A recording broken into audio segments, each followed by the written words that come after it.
தெளிவான ஞான முரளி.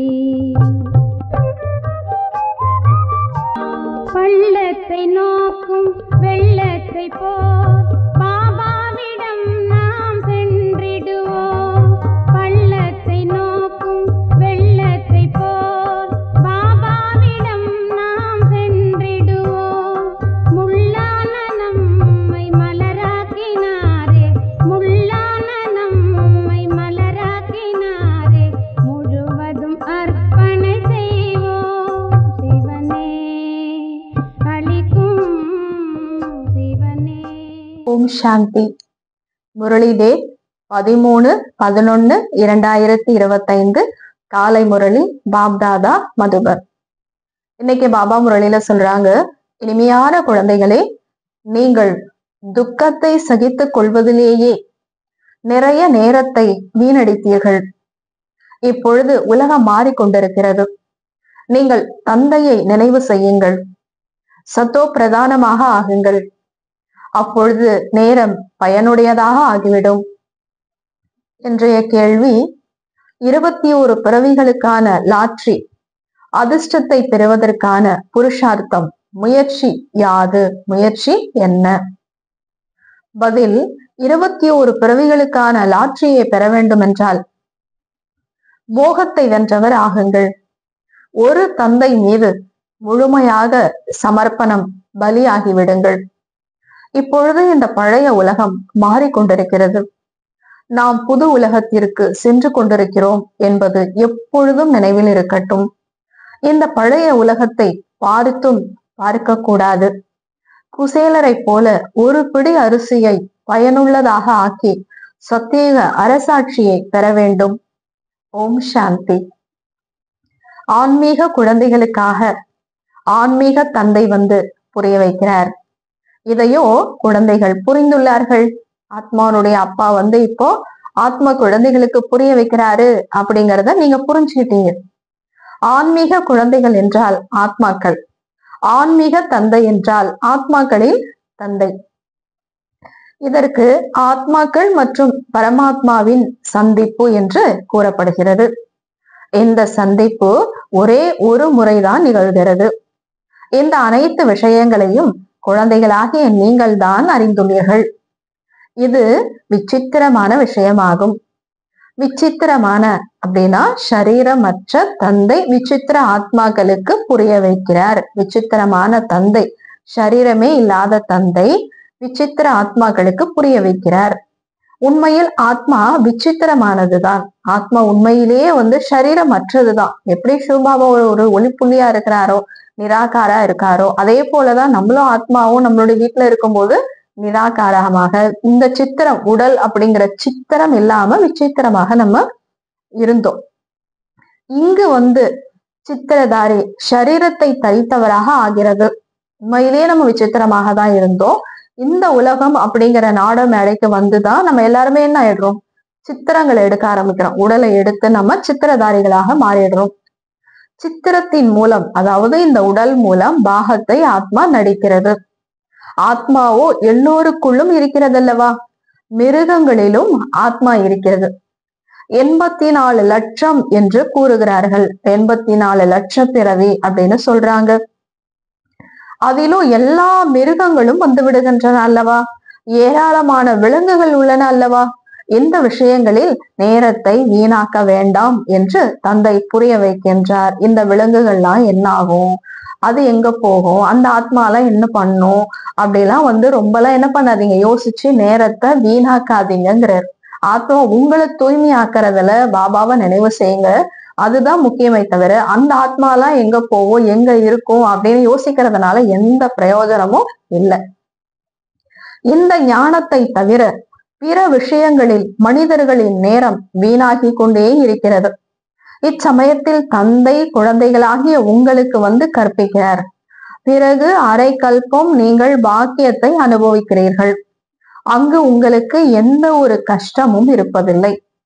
உங்களுடைய நேரம் வீணாவதே துக்கத்தை சகித்துக் கொள்வதில்தான். இங்கோ துக்கமே துக்கம் உள்ளது. எனவே எங்களுடைய துக்கத்தில் நேரம் வீணாகி விடுகிறது, இதிலிருந்து வெளியேற்றுங்கள் என்று எல்லோரும் தந்தையை நினைவு செய்கிறார்கள். சுகத்தில் ஒரு பொழுதும் நேரம் வீணாகிறது என்று கூற மாட்டார்கள். இச்சமயம் மனிதனுக்கு எந்த ஒரு மதிப்பும் இல்லை என்பதையும் நீங்கள் புரிந்துள்ளீர்கள். மனிதர்களை பாருங்கள், திடீர் என்று இறந்து விடுகின்றார்கள். ஒரே ஒரு புயலில் எவ்வளவு பேர் இறந்து விடுகின்றார்கள். ராவண ராஜ்யத்தில் மனிதர்களுக்கு எந்த ஒரு மதிப்பும் இல்லை. பொழுது தந்தை உங்களை எவ்வளவு மதிப்பு உடையவர்களாக ஆக்குகிறார். ஒரு பைசா கூட மதிப்பில்லாமல் இருந்த நம்மை மிகவும் மதிப்பு உடையவர்களாக ஆக்கி இருக்கிறார். வைரம் போன்ற விலை மதிப்பிட முடியாத பிறவி என்று கூட பாடப்படுகிறது. இப்ப இந்த சங்கமயுக பிறவி வைரத்தை போல அதை விட விலை மதிக்க முடியாத ஒரு பிறவி. ஏன்னா பாபா நம்ம கூடவே இருக்காரு, வேற எப்பயுமே நம்ம இறைவன் கூட இருக்கிறதே இல்லை. இச்சமயம் மனிதர்கள் சோழிகளுக்கு பின்னால் ஈடுபட்டுள்ளார்கள். அப்படியே ஆனாலும் லட்சாதிபதி கோடீஸ்வரர்கள் தான் ஆகிறார்கள். இந்த உலகத்துல எல்லாரும் சோழிக்கு சமமான அந்த பொருளையே தேடிக்கிட்டு இருக்கிறாங்க. அப்படி தேடனால என்ன ஆகுறாங்கிறார் பாபா, லட்சாதிபதி ஒரு கோடீஸ்வரர்கள் தான் ஆகுறாங்க. ஆனா நமக்கு ஒவ்வொரு அடையிலையும் பல மடங்கு வருமானம் பாபா நமக்கு கொடுக்க வைக்கிறாரு. அந்த அளவுக்கு முயற்சி நம்மள செய்ய வைக்கிறாரு. அந்த மாதிரி ஒரு வாழ்க்கையை உருவாக்கி இருக்கிறாரு. அவர்கள் எவ்வளவு முயற்சி செய்தாலும் அந்த அளவுக்கு தான் கிடைக்கும். அவர்களுடைய முழு புத்தி அதிலேயே இருக்கிறது. இந்த லட்சம் கோடியை சம்பாதிக்கிறதுலயே இன்னைக்கு மனிதர்களுடைய புத்தி போய்கிட்டு இருக்குது. அவர்களிடம் இவை அனைத்தையும் மறந்து ஒரு தந்தையை நினைவு செய்யுங்கள் என்று கூறினால் ஏற்றுக்கொள்ளவே மாட்டார்கள். யாருடைய புத்தியில் முந்தைய கல்பத்திலும் பதிந்திருக்குமோ அவர்களுடைய புத்தியில் தான் பதியும். யாரு தேவ ஆத்மாக்களோ அவங்களுடைய புத்தியில தான் இது பதியும். இல்லை என்றால் எவ்வளவுதான் புரிய வைத்தாலும் ஒரு பொழுதும் புத்தியில் ஏறாது. இந்த உலகம் மாறிக்கொண்டிருக்கிறது என்பதை நீங்களும் வரிசை கிரமமாக அறிந்துள்ளீர்கள். உலகம் மாறிக்கொண்டிருக்கிறது என்பதை வெளியில் வேண்டுமானாலும் நீங்கள் எழுதுங்கள். இப்பொழுது கூட நீங்கள் ஒவ்வொருவருக்கும் புரிய வைக்காதவரை அவர்கள் புரிந்து கொள்ள மாட்டார்கள். இந்த உலகம் மாறிக்கொண்டிருக்கிறது அப்படின்னு ஒவ்வொரு இடத்துலயும் நீங்க எழுதுங்க. உங்களுடைய சென்டருக்கு முன்னாடி கூட நீங்க எழுதி வைங்க. நீங்க புரிய வைக்காத வரைக்கும் மக்கள் புரிஞ்சுக்க மாட்டாங்கிறார் பாபா. நல்லது, யாராவது புரிந்து கொண்டு விட்டார்கள் என்றால் அவர்களுக்கு பிறகு தந்தையை நினைவு செய்யுங்கள், சத்தோ பிரதானமாக ஆகுங்கள் என்று புரிய வைக்க வேண்டியுள்ளது. சரி, உலகம் மாறிக்கிட்டு இருக்குது அப்படின்னு யாராவது புரிஞ்சுக்கிட்டாங்க அப்படின்னா அந்த மாதிரி ஆத்மாக்களுக்கு சரி இப்ப நீங்க தந்தையை நினைவு செய்யுங்க, அப்பதான் நீங்க ஆத்மா தூய்மையாக மாறுவீங்க அப்படின்னு நீங்க புரிய வைங்க. ஞானமும் மிகவும் சுலபமாகும். இவர்கள் சூரிய வம்சத்தினர், சந்திர வம்சத்தினர். இப்பொழுது இந்த உலகம் மாறிக்கொண்டிருக்கிறது. மாற்றுபவர் ஒரே ஒரு தந்தையாவார். இது கூட நீங்கள் சரியான முறையில் புரிந்துள்ளீர்கள். அதுவும் வரிசை கிரமமாக முயற்சிக்கேற்ப மாயை முயற்சி செய்ய விடுவதில்லைங்கிறார். பிறகு இது கூட நாடகப்படி அந்த அளவு முயற்சி நடப்பதில்லை என்று நினைக்கிறார்கள். முயற்சியே செய்யாம இருந்துகிட்டு நாடகப்படி நாம கல்பத்துக்கு முன்னாடி முயற்சி செய்யல, அதனாலதான் இப்பயும் செய்யல அப்படின்னு நெகட்டிவா நினைச்சுக்கிட்டு இருக்கிறாங்க அப்படிங்கிறாரு. நான் முயற்சி செய்யாம இருக்கிறதுக்கு கூட டிராமால பிக்ஸ் இருக்கு, நான் ஏன் முயற்சி செய்யணும் அப்படின்னு குழந்தைங்க நினைக்கிறாங்கிறாரு. ஸ்ரீமத் மூலமாக நாம் நமக்காக இந்த உலகத்தை மாற்றி கொண்டிருக்கிறோம் என்பதை இப்பொழுது குழந்தைகளாகி நீங்கள் அறிந்துள்ளீர்கள். இந்த உலகத்தை நம்ம மாத்துறோம் அப்படின்னா யாருக்காக? நமக்காக தான். இறைவனுடைய வழிப்படி நம்ம இப்போ உருவாக்கிக்கிட்டு இருக்கிறோம். ஸ்ரீமத் இருப்பதே ஒரு சிவபாபாவனுடையதாகும். ஸ்ரீமத் அப்படின்னா ஒரே ஒரு சிவத்தந்தையினுடையதுதான். சிவபாபா சிவபாபா என்று கூறுவதோ மிகவும் சுலபமாகும். வேறு யாருமே சிவபாபாவையோ ஆஸ்தியையோ அறியாதிருக்கிறார்கள். இந்த உலகத்துல சிவபாபா யாரு, அவர் என்ன மாதிரி ஆஸ்தியை கொடுக்கிறாரு, சத்தியுக ஆஸ்தியை பத்தி இதெல்லாம் யாருமே தெரியாம இருக்காங்க. பாபா என்றாலே ஆஸ்தி, அப்பா அப்படின்னாலே என்ன பொருள்? ஆஸ்தி. தற்காலத்திலோ நகர தந்தை மேயரை கூட தந்தை என்று கூறிவிடுகிறார்கள். நகர தந்தை மேயரை கூட தந்தை அப்படின்னு சொல்லிடுறாங்க. காந்தியையும் தந்தை என்கிறார்கள், பாபுஜின்னு சொல்றாங்க. ஒரு சிலரை பிறகு ஜகத்குரு என்று கூறிவிடுகிறார்கள். ஒரு சிலரை ஜகத்குரு அப்படின்னு சொல்லிடுறாங்க. ஜகத் குரு அப்படின்னா பாபா புரிய வைக்கிறாரு, இப்பொழுது ஜகத் என்றால், ஜகத் அப்படின்னா முழு சிருஷ்டியினுடைய குரு. அவர் எப்படி ஒரு மனிதனாக இருக்க முடியும்? உலகத்துக்கே குரு அப்படிங்கிறவர் ஒரு மனிதனாக எப்படி இருக்க முடியும்? கடவுள் மட்டும்தான் உலகத்துக்கே குருவாக இருக்க முடியும். ஒரு மனிதனுக்கு ஜெகத்குரு அப்படின்னு பேர் எப்படி வைக்க முடியும்? பதீத்த பாவனர், அனைவருக்கும் சத்கதி அளிக்கும் வள்ளல் ஒரே ஒரு தந்தை மட்டுமே. தந்தையோ நிராகாரமானவர் ஆவார், அவருக்கு உடல் கிடையாது. பிறகு எப்படி லிபரேட் எல்லா ஆத்மாக்களையும் துக்கத்தில் இருந்து விடுவிக்கிறார்? உலகம் மாறுகிறது என்றால் அவசியம் அவர் செயல்படும் பொழுதுதானே தெரிய வரும். உலகம் மாறுது அப்படின்னா அவர் ஏதாவது செஞ்சாதானே அவருடைய செயல்பாடு என்னன்னு புரியும். அப்படி இன்றி பிரளயம் ஆகிவிடுகிறது, பிறகு தந்தை புதிய சிருஷ்டியை படைக்கிறார் என்பது அல்ல. மிகப்பெரிய பிரளயம் ஆகிறது, பிறகு ஆள் இலையின் மீது கிருஷ்ணர் வருகிறார் என்று சாஸ்திரங்களில் காண்பித்துள்ளார்கள். ஆனால் அப்படி ஒன்றும் இல்லை என்று தந்தை புரிய வைக்கிறார். உலக சரித்திரம் பூகோளம் திரும்பவும் நடைபெறுகிறது என்று பாடப்படுகிறது. எனவே பிரளயம் ஏற்பட முடியாது. உலகத்தினுடைய வரலாறு பூகோளம் திரும்பவும் என்ன ஆகுது, நடக்குது அப்படின்னா உலகத்துல எப்படி பிரளயம் வரும்? இப்பொழுது இந்த பழைய உலகம் மாறிக்கொண்டிருக்கிறது என்பது உங்கள் மனதில் உள்ளது. இந்த எல்லா விஷயங்களையும் தந்தை தான் புரிய வைக்கிறார். இந்த லக்ஷ்மி நாராயணர் புது உலகத்தின் அதிபதி ஆவார்கள். பழைய உலகத்தின் அதிபதி ராவணன் ஆவான் என்பதை நீங்கள் படங்களிலும் காண்பிக்கிறீர்கள். ராமராஜ்யம் மற்றும் ராவண ராஜ்யம் என்று பாடப்படுகிறதல்லவா? ராமராஜ்யம் ராவணனுடைய ராஜ்யம் அப்படின்னு சொல்றாங்க. பாபா பழைய அசுர உலகத்தை அழித்து புதிய தெய்வீக உலகத்தை ஸ்தாபனை செய்து கொண்டிருக்கிறார் என்ற இந்த விஷயங்கள் உங்க புத்தியில் உள்ளது. நான் யாராக இருக்கிறேன், எப்படி இருக்கிறேன் என்பதை யாரோ ஒருவர்தான் புரிந்துள்ளார்கள் என்று தந்தை கூறுகிறார். நான் எப்படி இருக்கேன் அப்படிங்கிறத யதார்த்தமா புரிந்து கொண்டிருக்கக்கூடியவர்கள் ஏதோ சில ஆத்மாக்கள் தான் அப்படிங்கிறார். அந்த ஒரு சில ஆத்மாக்கள்ல நம்மளும் தானே பாபா புரிஞ்சுக்கிட்டோம். அது கூட நீங்கள் வரிசை கிரமமாக முயற்சிக்கேற்ப அறிந்துள்ளீர்கள், புரிஞ்சிருக்கீங்க. அது கூட எப்படி புரிஞ்சிருக்கீங்கிறாரு. வரிசை கிரமமாக நீங்க செய்யக்கூடிய முயற்சியினுடைய அனுசாரமாக தான் அவரை புரிந்திருக்கிறீர்கள். நல்ல முயற்சியாளர்களாக இருப்பவர்களுக்கு மிகவும் நல்ல போதை இருக்கும். நிறைவு பயணத்துல இருக்கக்கூடியவர்களுக்கு தான் உண்மையான போதை ஏறும், பாபாவை நினைக்கக்கூடியவர்களுக்கு.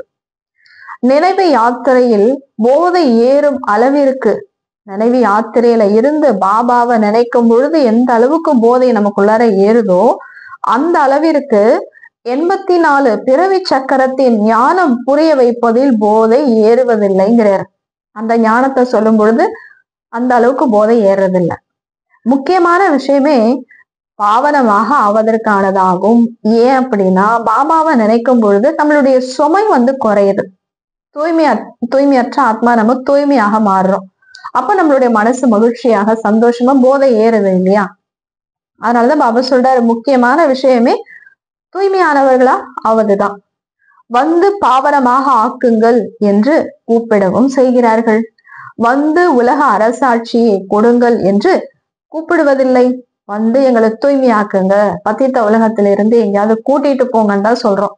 உலக அரசாட்சியை கொடுங்க அப்படின்னு நம்ம கூப்பிடுறது இல்லை, நமக்கு தெரியாது.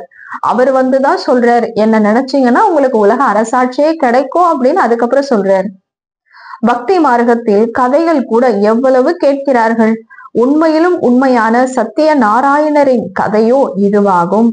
அந்த கதையோ ஜென்ம ஜென்மாந்தரமாக கேட்டுக்கொண்டே கீழேயே இறங்கி வந்துள்ளீர்கள். பாரதத்தில் தான் இந்த கதைகளை கேட்கும் வழக்கம் உள்ளது. வேறு எந்த கண்டங்களிலும் கதைகள் ஆகியவை இருப்பதில்லை. பாரதத்தை தான் பக்தி நிறைந்த தேசம் என்று கூறுகிறார்கள். ஏராளமான கோவில்கள் பாரதத்தில் தான் உள்ளது. கிறிஸ்துவர்களுக்கோ ஒரே ஒரு சர்ச் மட்டும்தான் இருக்கும். இங்கோ பல்வேறு விதமான ஏராளமான கோவில்கள் இந்த பாரத பூமியில இருக்குங்கிறார். உண்மையில் ஒரே ஒரு சிவபாபாவின் கோவில் தான் இருக்க வேண்டும். பெயர் கூட ஒன்றாக தான் இருக்க வேண்டும். இங்கோ ஏராளமான பெயர்கள் உள்ளன. சிவபாபாவனுடைய கோயில் ஒண்ணுதான் இருக்கணும், ஒரே பேர்ல தான் இருக்கணும். ஆனா இங்க பார்த்தா ஏராளமான பேர் இருக்கு சிவபாபாவுக்கே. வெளிநாட்டினர் கூட இங்கு கோவில்களை பார்க்க வருகிறார்கள். பழமையான பாரதம் எப்படி இருந்தது என்பது பாவம் அவர்களுக்கு தெரியாது. பழமையான பாரதம் எப்படி இருந்ததுன்னு அவங்களுக்கு எப்படி தெரியும்? 5000 வருஷத்துக்கு முன்னாடி இந்த பாரதம் சொர்க்க பூமியா இருந்தது அப்படின்னு யாருக்குமே தெரியாது. 5000 வருடங்களுக்கு மேல் எந்த ஒரு பழைய பொருளும் இல்லை. அவர்களோ லட்சக்கணக்கான வருடங்களின் பழைய பொருள் கிடைத்தது என்று நினைக்கிறார்கள். இந்த கோவில்களில் படங்கள் ஆகியவை அமைக்கப்பட்டு 2500 வருடங்கள் தான் ஆகியுள்ளன. 1,00,000 வருஷம் எல்லாம் கிடையாது. கோவில் உருவாக்கப்பட்டு பக்தி மார்க்கமே உருவாக்கப்பட்டு 2500 வருடங்கள் தான் அப்படிங்கிறார் பாபா. முதலில் சிவனுக்கு தான் பூஜை நடக்கிறது. அது ஒருவரை மட்டுமே வணங்கும் கலப்படமற்ற பூஜையாகும். ஒரே ஒரு கடவுள் சிவபரமாத்மா தான். அப்படியே பூஜை செய்துகிட்டு இருந்தோம். அதற்குதான் என்ன சொல்லப்படுது? கலப்படமே இல்லாத பூஜை, கலப்படமே இல்லாத பக்தி. முதலில் ஒரே ஒருவருக்கு பூஜை, பிறகு ஆவது பலருக்கு பூஜை, அதுக்கப்புறம் எல்லாரையும் பூஜை பண்ண ஆரம்பிச்சிட்டோம். இப்பொழுது பாருங்கள், தண்ணீர், மண் ஆகியவற்றிற்கும் பூஜை செய்து கொண்டே இருக்கிறார்கள். அந்த அளவுக்கு பக்தி என்ன போச்சு, கீழே இறங்கி போச்சு. நம்மளும் அந்த மாதிரி தானே பக்தி செய்துட்டு வந்திருக்கோம். நீங்கள் எவ்வளவு செல்வத்தை பக்தி மார்க்கத்தில் இழந்துள்ளீர்கள் என்று இப்பொழுது எல்லையில்லாத தந்தை கூறுகிறார். எவ்வளவு ஏராளமான சாஸ்திரங்கள், ஏராளமான படங்கள் உள்ளன. கீதையில் எவ்வளவு ஏராளமான கீதைகள் உள்ளன. ஒவ்வொரு கீதைக்கும் ஒவ்வொரு பேர் வச்சிருக்காங்க. இவை அனைத்தின் மீதும் செலவு செய்து செய்து நீங்கள் எப்படி ஆகிவிட்டீர்கள் என்று பாருங்கள். நேற்றைக்கு உங்களை இரட்டை கிரீடம் அணிந்தவர்களாக உயர்த்தி இருந்தேன். பிறகு நீங்கள் எவ்வளவு ஏழையாக ஆகிவிட்டுள்ளீர்கள். நேற்றைய விஷயமாகும் அல்லவா? உண்மையில் நாம் 84 பிறவி சக்கரம் சுற்றி வந்துள்ளோம் என்பதை நீங்களும் புரிந்துள்ளீர்கள். இப்பொழுது நாம் மீண்டும் இது போல ஆகி கொண்டிருக்கிறோம். பாபாவிடமிருந்து ஆஸ்தி பெற்று கொண்டிருக்கிறோம். பாபா அடிக்கடி அறிவுறுத்தி முயற்சி செய்விக்கிறார். கீதையில் கூட மன்மனா பவ என்ற வார்த்தை உள்ளது. ஒரு சில வார்த்தைகள் சரியாக உள்ளது, பெரும்பாலும் மறைந்து விட்டுள்ளது என்று கூறப்படுகிறது. எல்லாமே மறந்து போச்சு, ஒரு சில வார்த்தைகள் சரியா இருக்கு. அதாவது தேவி தேவதா தர்மம் இப்பொழுது இல்லை. மற்றபடி சித்திரங்கள், கற்சிலைகள் உள்ளன. உங்களது நினைவார்த்தத்தை பாருங்கள், எவ்வளவு நன்றாக அமைக்கப்பட்டுள்ளது. இப்பொழுது நாம் மீண்டும் ஸ்தாபனை செய்து கொண்டிருக்கிறோம் என்பதை நீங்கள் புரிந்துள்ளீர்கள். பிறகு பக்தி மார்க்கத்தில் நம்முடையதே மிகச் சரியான நினைவார்த்தமாக அமையும். பூகம்பம் ஆகியவை ஏற்படும் பொழுது அதில் எல்லாமே அழிந்து போய்விடுகிறது. பிறகு அங்கு நீங்கள் எல்லாமே புதியதாக அமைப்பீர்கள். சத்தியுகத்துக்கு போய் எல்லாத்தையும் நம்ம புதுசாதான் உருவாக்க போறோம். கலைகளும் அங்கு இருக்கும் அல்லவா? அந்த அரண்மனையெல்லாம் உருவாக்குற அளவுக்கு கலைகளும் இருக்கும் இல்லையா? வைரங்களை வெட்டுவது, பட்டை தீட்டுவது கூட ஒரு கலையாகும். இங்கு கூட வைரங்களை வெட்டுகிறார்கள், பின்னர் தயாரிக்கிறார்கள். வைரங்களை வெட்டுபவர்கள் கூட மிகவும் நிபுணர்களாக இருக்கிறார்கள். அவர்கள் பிறகு அங்கு செல்வார்கள் சத்தியுகத்துக்கு. அங்கு இந்த எல்லா கலைகளுமே போகும். இங்க இருக்கக்கூடிய எல்லா கலைகளுமே சத்தியுகத்துக்கு போகும். ஆனா அது எப்படி இருக்கும்? பியூரா இருக்கும். சுகத்துக்காக மட்டும்தான் அந்த கலை பயன்படும். அங்கு எவ்வளவு சுகம் இருக்கும் என்பதை நீங்கள் அறிந்துள்ளீர்கள். சத்தியுகம் எப்படி இருக்கும் அப்படின்னு பாபா இவ்வளோ சொல்லியிருக்கிறாரு இல்லையா? அதனால நீங்க புரிஞ்சிருக்கீங்க. இந்த லட்சுமி நாராயணருடைய ராஜ்யம் இருந்ததல்லவா? பெயரே சொர்க்கம் என்பதாகும். 100% செழிப்பு இருக்கும். இப்பொழுதோ திவாலாகி உள்ளது, நஷ்டம் ஏற்பட்டிருக்கு. பாரதத்தில் நகைகளுடைய நாகரிகம் மிகவுமே உள்ளது. அது பரம்பரையாக வந்து கொண்டிருக்கிறது. எனவே குழந்தைகளாகிய உங்களுக்கு நகைகளை அணிந்து கொள்ளக்கூடிய ஒரு செயல்பாடு பாரதத்துலதான். ஆரம்பத்தில இருந்து நம்ம லட்சுமி நாராயணரா இருக்கும்போது எவ்வளோ நகைகளை அணிஞ்சிருக்கோம் இல்லையா? இன்னைக்கும் பாரதத்துல நகைகளை, ஆபரணங்கள் அணிந்து கொள்ளக்கூடிய ஒரு வழக்கம் இன்னும் அதுல இருந்துதான் வந்துகிட்டு இருக்குங்கிறாரு. எனவே குழந்தைகளாகிய உங்களுக்கு எவ்வளவு குஷி இருக்க வேண்டும். இந்த உலகம் மாறிக்கொண்டிருக்கிறது என்பதை நீங்கள் அறிந்துள்ளீர்கள். இப்பொழுது சொர்க்கம் ஸ்தாபனை ஆகி கொண்டிருக்கிறது. அதற்காக நாம் அவசியம் தூய்மையாக ஆக வேண்டும். தெய்வீக குணங்களையும் தாரணை செய்ய வேண்டும். எனவே சாற்று அவசியம் எழுதுங்கள் என்று பாபா கூறுகிறார். ஆத்மாக்களாகிய நான் எந்த ஒரு அசுர செயலும் செய்யவில்லையே. ஆத்மாவாகிய நான் எந்த ஒரு அசுர செயலும் செய்யலதானே. தன்னை ஆத்மா என்று உறுதியாக உணருங்கள். இந்த சரீரத்தினால் எந்த ஒரு விக்கிரமமும் தீய செயலும் செய்யவில்லைதானே? அவ்வாறு செய்திருந்தால் உங்களது பதிவேடு ரிஜிஸ்டர் கெட்டு போய்விடும். இது 21 பிறவிகளுக்கான லாட்ரி ஆகும், 21 பிறவிக்கான அதிர்ஷ்டம். இது கூட பந்தயமாகும். ரேஸ் ஓடிக்கிட்டு இருக்கீங்க, குதிரைகளுடைய ஓட்டப்பந்தயம் நடக்கிறதல்லவா, குதிரை ரேஸ் நடக்குது இல்லையா? இதற்கு ராஜசூய அஸ்வமேத் என்று கூறுகிறார்கள். ராஜ்யத்திற்காக, அதாவது ஆத்மாக்களாகிய நீங்கள் ஓட்டப்பந்தயத்தில் ஓட வேண்டும், சுயராஜ்யத்தை அடையறதுக்காக. இப்பொழுது வீட்டிற்கு திரும்பி செல்ல வேண்டும். அதற்கு இனிமையான அமைதியான இல்லம் என்று கூறப்படுகிறது. இந்த வார்த்தையை நீங்கள் இப்பொழுதுதான் கேட்கிறீர்கள். குழந்தைகளே, நிறைய உழைப்பு செய்யுங்கள் என்று தந்தை இப்பொழுது கூறுகின்றார். நிறைய முயற்சி செய்யுங்க. அரசாட்சி கிடைக்கிறது என்றால் குறைந்த விஷயமா என்ன? உலக ராஜ்யமே கிடைக்க போகுது. இது சாதாரண விஷயமா என்ன? நிறைய முயற்சி செய்யுங்கிறார். நான் ஆத்மா, நான் இவ்வளவு பிறவிகள் எடுத்துள்ளேன், உங்களுடைய 84 பிறவிகள் முடிந்து விட்டன என்று இப்பொழுது தந்தை கூறுகிறார். இப்பொழுது மீண்டும் முதல் நம்பரில் இருந்து ஆரம்பிக்க வேண்டும். புதிய அரண்மனைகளில் அவசியம் குழந்தைகள் தான் அமருவார்கள். தந்தை புதுசா ஒரு அரண்மனை கட்டுறாரு அப்படின்னா அந்த வீட்டுல யார் அமர வைப்பாரு? குழந்தைகளை தான் அமர வைப்பாரு. பழையதிலும் அமர மாட்டார்கள். பழையதுல போய் நம்மள உட்கார வைப்பாரா பழைய வீட்டுல? அப்படியின்றி சுயம் தாங்கள் பழையதில் அமருவார்கள் மற்றும் புதியதில் வாடகைக்கு இருப்பவர்களை அமர்த்துவார்கள் என்பது கிடையாது. தான் பழைய வீட்டுல இருந்துட்டு வாடகைக்கு இருக்கக்கூடியவர்களை புதிய வீட்டுல இருக்க வைப்பாங்க அப்படிங்கறதெல்லாம் கிடையாது. நீங்கள் எந்த அளவிற்கு உழைப்பீர்களோ பிறகு அதே அளவு புதிய உலகத்தின் அதிபதி ஆகிவிடுவீர்கள். எவ்வளவு முயற்சி செய்றீங்களோ அந்த அளவுக்கு நீங்கள் சத்தியுகத்துல உயர்ந்த பதவி. புதிய வீடு தயாராகிறது என்றால் பழையதை விட்டு விடும் புதியதில் வசிக்கலாம் என்று மனம் விரும்புகிறது. வீடு கட்ட கட்ட எல்லாருடைய மனசு விரும்ப ஆரம்பிச்சுடுது இல்லையா? இந்த பழைய உலகத்தில இருந்து புத்தி விலக ஆரம்பிச்சுடுது. அது போல பாபா நமக்காக என்ன பண்ணிட்டு இருக்கிறாரு? புதிய உலகத்தை உருவாக்கிட்டு இருக்கிறாரு. அந்த உலகத்துல மிகப்பெரிய அரண்மனை இருக்கும். அதுதான் உங்க புத்தியில இருக்கணும். முதல் வீடு பழையதாக ஆகும் பொழுதுதான் தந்தை குழந்தைகளுக்காக புதிய வீட்டை அமைக்கிறார். ஏற்கனவே கட்டி இருக்கக்கூடிய வீடு பழசாயிடும் பொழுதுதான் அப்பா என்ன செய்வாங்க? புதிய வீட்டை கட்டுவாங்க இல்லையா? அப்ப நமக்கு இது ஏற்கனவே கட்டினதுதான். இன்னைக்கு எவ்வளவு ஆண்டுகள் ஆயிடுது? 5000 வருடங்கள் ஆயிப்போச்சு, பழசாயிப்போச்சு. அங்கு வாடகைக்கு விடுவதற்கான விஷயமே கிடையாது. இது பழசாயி போச்சு, இந்த உலகத்துல ஏதோ ஒருத்தர் வாடகைக்கு விடணும் அப்படிங்கிற விஷயம் எல்லாம் இங்க கிடையாது.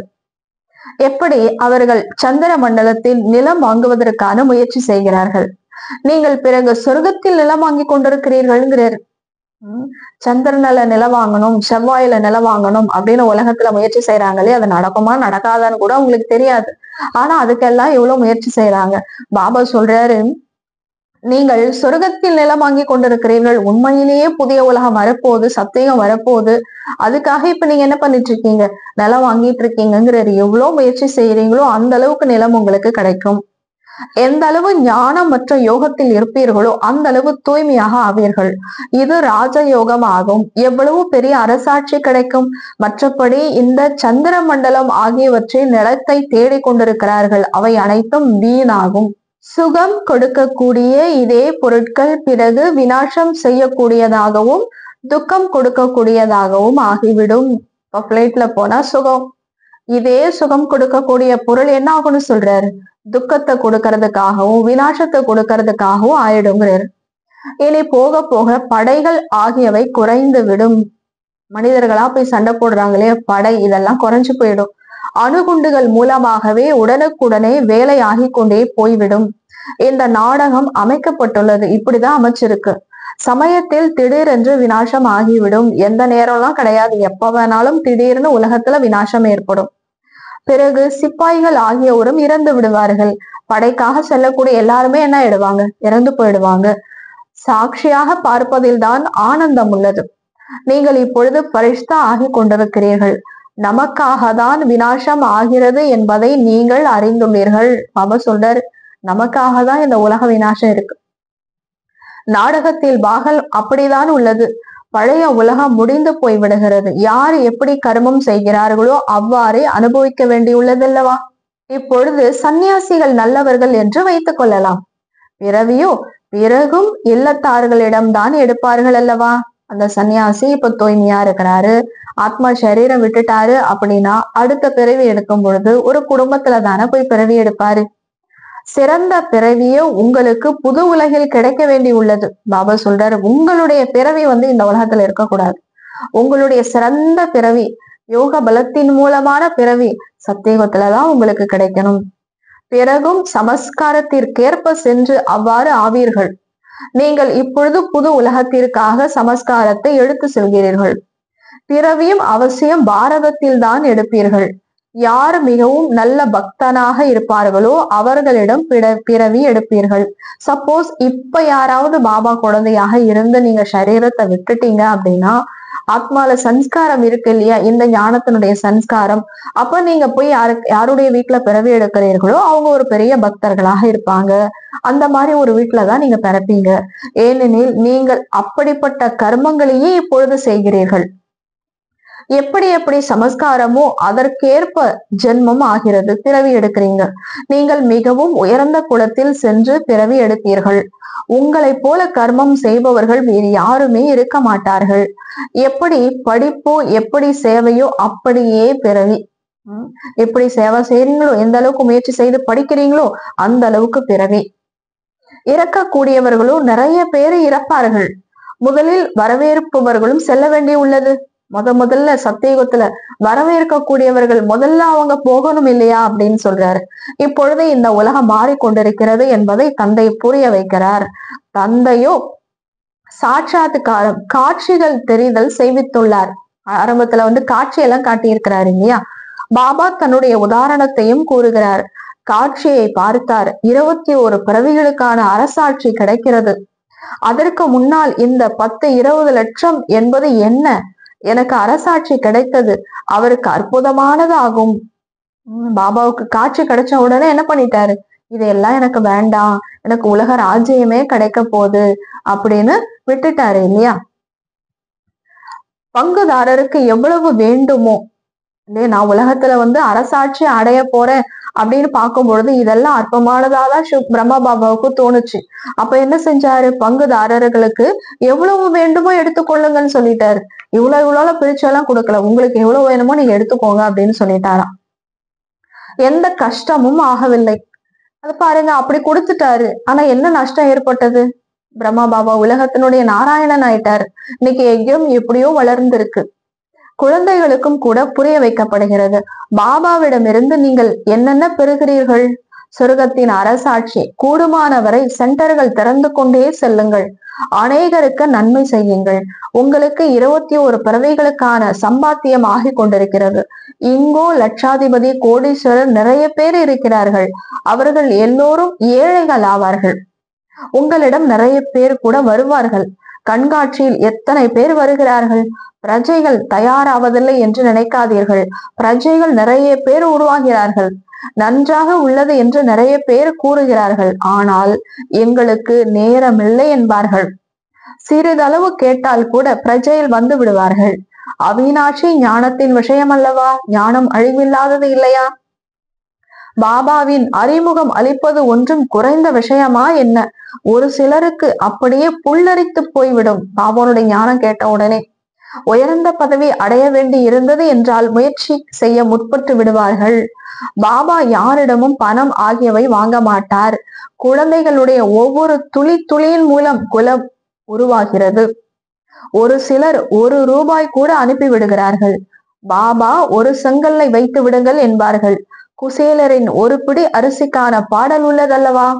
உங்களுடையதோ இது வைரம் வைடூரியம் என்று பாபா கூறுகிறார். வைரம் போன்ற பிறவி எல்லோருக்கும் ஆகிவிடுகிறது. நீங்கள் வருங்காலத்திற்காக அமைத்துக் கொண்டிருக்கிறீர்கள். இங்கு இந்த கண்களால் பார்ப்பது அனைத்தும் பழைய உலகத்தினுடையதாகும் என்பதை நீங்கள் அறிந்துள்ளீர்கள். இந்த உலகம் மாறிக்கொண்டிருக்கிறது. இப்பொழுது நீங்கள் அமரபுரிக்கு அதிபதி ஆகி கொண்டிருக்கிறீர்கள். மோகத்தை வென்றவராக அவசியம் ஆக வேண்டியுள்ளது. பாபா, நீங்கள் வந்தீர்கள் என்றால் நாங்கள் சமர்ப்பணம் ஆகிவிடுவோம் என்று நீங்கள் கூறிக்கொண்டே வந்துள்ளீர்கள். 2500 ஆண்டுகளாக. கடவுளே, நீங்க வந்தீங்கன்னா உங்களுக்கு சரணாகதி அடைஞ்சிருவோம், உங்களுக்கு சமர்ப்பணம் ஆயிடுவோம் அப்படின்னு நீங்க சொல்லிட்டே வந்தீங்க. வியாபாரமோ நன்றாக நடக்கும் அல்லவா. மனிதர்களுக்கு தெரியுமா என்ன? வியாபாரி, ரத்தினங்கள் அளிப்பவர், மந்திரவாதி போன்ற பெயர்கள் ஏன் உள்ளன என்று? ரத்தினங்களை வழங்குபவர் அல்லவா? அழியாத ஞான ரத்தினங்கள் ஒவ்வொன்றும் விலை மதிப்பிட முடியாத மகா வாக்கியங்கள் ஆகும். இது பற்றி ரூப் பசந்த் என்று ஒரு கதையும் உள்ளதல்லவா? நீங்கள் ரூப் பசந்த், அதாவது ஞானம் யோகம் உடையவர்கள் ஆவீர்கள். நல்லது. இனிமையிலும் இனிமையான, காணாமல் போய் வெகு காலம் கழித்து கண்டெடுக்கப்பட்ட குழந்தைகளுக்கு தாய் தந்தை பாப் தாதாவின் அன்பு நினைவுகள் மற்றும் காலை வணக்கம். ஆன்மீக குழந்தைகளுக்கு ஆன்மீக தந்தையின் நமஸ்காரம். ஆன்மீக தந்தைக்கு ஆன்மீக குழந்தைகளின் நமஸ்தே. நன்றி பாபா. தேங்க்ஸ் பாபா. தாரணைக்கான முக்கிய சாரம். நடைமுறை செய்வதற்காக முரளியிலிருந்து முக்கியமான 2 பாயிண்ட்ஸ். முதலாவது, இப்பொழுது இந்த சரீரத்தின் மூலம் எந்த ஒரு விகர்மமும் செய்யக்கூடாது. ரிஜிஸ்டர் கெட்டுவிடும் வகையில் அப்பேற்பட்ட எந்த ஒரு அசுர செயலும் செய்யக்கூடாது. இரண்டாவது, ஒரு தந்தையின் நினைவின் போதையில் இருக்க வேண்டும். பாவனமாக ஆவதற்கான அடிப்படை முயற்சியை அவசியம் செய்ய வேண்டும். தூய்மையாவதற்கான அடிப்படை முயற்சியை நம்ம கண்டிப்பாக செய்யணும். சோழிகளுக்கு பின்னால் தங்கள் விலைமதிப்பிட முடியாத நேரத்தை வீணாக்காமல் ஸ்ரீமத் மூலம் வாழ்க்கையை சிறந்ததாக ஆக்க வேண்டும். வரதானம். தன்னை உலக சேவைக்காக அர்ப்பணம் செய்து மாயையை தாசியாக வேலைக்காரனாக மாற்றக்கூடிய சகஜமாக முழுமை அடைந்தவர் ஆகுக. தன்னை உலக சேவைக்காக அர்ப்பணம் செய்து மாயையை வேலைக்காரனாக மாற்றக்கூடிய சகஜமாக முழுமை அடைந்தவர் ஆகுக. விளக்கம். இப்பொழுது உங்களுடைய நேரம், அனைத்து பிராப்திகள், பலன்கள், அறிவு, குணம் மற்றும் சக்திகளை உலக சேவைக்காக அர்ப்பணம் செய்யுங்கள். எந்த ஒரு எண்ணம் எழும்பும் போதும் அது விஸ்வ சேவைக்கான எண்ணமா என்று சோதனை செய்யுங்கள். அப்படி சேவைக்காக அர்ப்பணம் செய்வதன் மூலம் நீங்கள் சகஜமாகவே சுலபமாகவே முழுமை அடைந்து விடுகிறீர்கள். சேவையில் தன்னைத்தான் ஈடுபடுத்திக் கொள்ளும் பொழுது சிறிய பெரிய பரீட்சைகள் அல்லது சோதனைகள் தானாகவே சமர்ப்பணம் ஆகிவிடும். பிறகு மாயையை கண்டு பயப்பட மாட்டீர்கள். சதா வெற்றியாளராக ஆகக்கூடிய குஷியில் நடனமாடிக்கொண்டே இருப்பீர்கள். மாயையை தன்னுடைய வேலைக்காரனாக அனுபவம் செய்வீர்கள். தன்னை சேவைக்காக அர்ப்பணம் செய்தால் மாயை தானாகவே உங்களிடம் சமர்ப்பணம் ஆகிவிடும். ஸ்லோகன். உள்நோக்கு முகத்தின் மூலம் வாயையை மூடிவிடுங்கள். அந்தர்முக்தா. உள்நோக்கு முகத்தின் மூலம் வாயையை மூடிவிடுங்கள். அப்பொழுது கோபம் முடிவுக்கு வந்துவிடும். உள்நோக்கு முகத்தின் மூலம் வாயை மூடிவிடுங்கள். உள்நோக்கி பாருங்க, ஆத்மாவை பாருங்க. நான் ஒரு அமைதியான ஆத்மா அப்படின்னு உங்களுடைய வாயை மூடிடுங்க. அப்பொழுது கோபம் முடிவுக்கு வந்துவிடும் சொல்றாரு. நல்லது. ஓம் சாந்தி.